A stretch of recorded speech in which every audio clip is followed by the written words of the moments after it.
સુરતમાં શહેર કોંગ્રેસ દ્વારા પશ્ચિમ રેલવે વિભાગને આવેદનપત્ર આપવામાં આવ્યું છે, જેમાં શહેર રેલવે સ્ટેશન પરથી ટ્રેનને ઉધના રેલવે સ્ટેશન પર ડાયવર્ટ કરવામાં આવી છે। ત્યારે ઉધના રેલવે સ્ટેશન પર એન્ટ્રી અને એક્ઝિટ માટે ફક્ત એક જ ગેટ છે, જેના કારણે મોટા પ્રમાણમાં ભીડ થતી હોવાના સ્થાનિકો દ્વારા આક્ષેપો કરવામાં આવ્યા છે। તેમજ રેલવે પોલીસ પ્રશાસન લોકોની ભીડ જોઈને આગોતરું આયોજન કરે તેવી કોંગ્રેસ દ્વારા માંગ કરવામાં આવી છે। આ ઉપરાંત રેલવે સ્ટેશનના પ્લેટફોર્મ 2, 3 અને 4 બંધ થવાના હોય, જે અન્વયે આગોતરું આયોજન કરવા માંગ કરાય છે, જેથી લોકોના જીવ જોખમમાં ના મુકાય।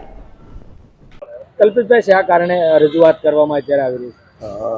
આવનારા સમયમાં સુરત રેલવે સ્ટેશન બંધ કરીને સુરત તમામ ટ્રેનોનું ઉધના સ્ટેશનથી ઉપાડવાનું આયોજન રેલવે મંત્રાલય તરફથી કરવામાં આવ્યું, ત્યારે કોઈ જાનહાની ન થાય, મુસાફરો ટ્રાફિકના કારણે પોતાની ટ્રેન ન ચૂકી જાય, એના આગોતરા આયોજન રૂપે અમે આજે રેલવે ડીવાયએસપી ગૌરસબને મને રજૂઆત કરવા માટે આવ્યા છે કે આપસીના લાગતા વળગતા વિભાગ કે ભાઈ સુરત જીઆરપી, ઉધના જીઆરપી હોય કે ઉધના આરપીએફ હોય કે સુરત ટ્રાફિક વિભાગ હોય, એ તમામ વિભાગો સાથે સંકલન કરીને આ ઉધના સ્ટેશન પર બંદોબસ્ત મૂકવામાં આવે, જેથી કોઈ મુસાફરોનું જાનમાલનું નુકસાન ન થાય, કોઈ જાનહાની ન થાય, કોઈના સામાન ના ચોરાય, કોઈના મોબાઈલ ના ચોરાય। ભૂતકાળમાં આપણે જોયું છે કે ઘણી વાર ઉધના સ્ટેશન હોય કે સુરત સ્ટેશન હોય, મુસાફરોના મોબાઈલ જૂટવા માટે લોકો પથ્થર મારે છે, જેના કારણે મુસાફર પોતાનો જીવ ગુમાવવાના પણ ઘણા બનાવ સુરતમાં બન્યા છે। ત્યારે એના અગમચેતીના ભાગરૂપે આજે મેં રજૂઆત કરવા માટે આવ્યા છે કે આ વ્યવસ્થિત બંદોબસ્ત ગોઠવો। ભૂતકાળમાં બી આપણે દિવાળી સમય દરમિયાન ખૂબ સારી વ્યવસ્થા કરી હતી, જેને કારણે કોઈ વ્યવસ્થા ઉધના સ્ટેશન પર સર્જાઈ ન હતી। એવું જ આયોજન આગામી સમયમાં આપ કરો, એના માટે આજે આવેદનપત્ર આપવા માટે આવ્યા છે।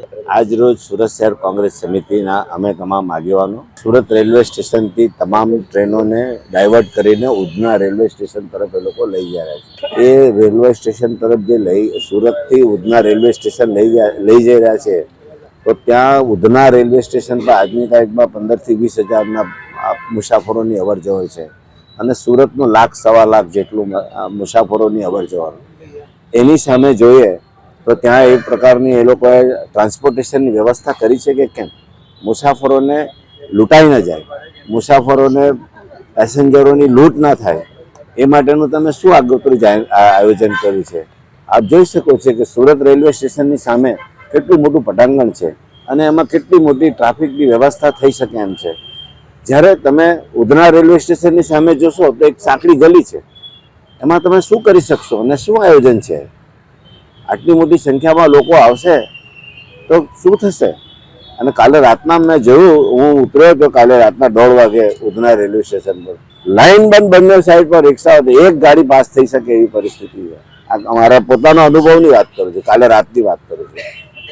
તો આવા સંજોગોમાં સુરત મહાનગરપાલિકા, સુરત પોલીસ કમિશનર, ટ્રાફિક વિભાગ, જીઆરપીએફ, રેલવે પોલીસ, એ બધા મળીને સંકલન કર્યું છે કે કેમ? કારણ કે ભૂતકાળમાં તો આ લોકોના અનુભવો બહુ ખરાબ છે। પરપ્રાંતિયો જ્યારે જતા હતા મુસાફરો, ત્યારે આ વર્ષને છોડી દો, તેના આગલા વર્ષોમાં તો કેટલી કેજ્યુઅલિટી થઈ છે, ભગદડમાં કેટલા માણસો મરી ગયા છે। આ જ વખતે એવું થયું છે કે કોંગ્રેસ પાર્ટીએ એમને જગાડ્યા હતા, ઊંઘતા તંત્રને ઝંઝોડ્યા હતા, અને એ લોકો જાગ્યા હતા, અને 3 મહિના પહેલા જે અમે અમને જગાડ્યા હતા તેમાં એ લોકોએ વ્યવસ્થિત આયોજન કર્યું હતું ને એક પણ કેજ્યુઅલિટી નહીં થઈ હતી। તેવું જ આગોતરું આયોજન કરવા માટે આ તંત્રને અમે જગાડવા આવ્યા છીએ।